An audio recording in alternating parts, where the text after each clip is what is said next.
Hello বন্ধুগণ, অনুরাগের ছোঁয়ার আগামী পর্বে দেখতে পারবেন মিশকা জয়কে কিডন্যাপ করে নিয়ে গেল। লাইক দিয়ে বিস্তারিত জানতে থাকুন। সাক্ষ্যদীপ সরকার দীপা যখন জয়কে নিয়ে হসপিটালে আসলো চেক আপ করানোর জন্য, তখন চেক আপ করিয়ে জয়কে ওয়েটিং রুমে নিয়ে বসালো।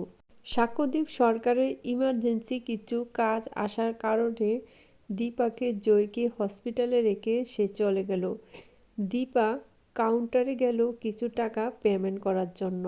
এমন সময় মিশকা ডাক্তার সেজে ওয়েটিং রুম থেকে জয়কে নিয়ে উধাও হয়ে গেল। দীপা যখন টাকা পেমেন্ট করে ওয়েটিং রুমে আসলো, তখন দেখলো জয় নেই।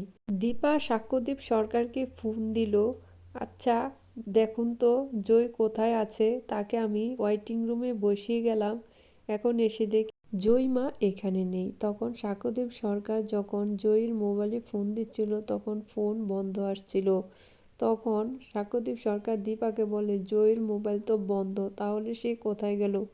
দুজনে অনেক চিন্তায় পড়ে গেল।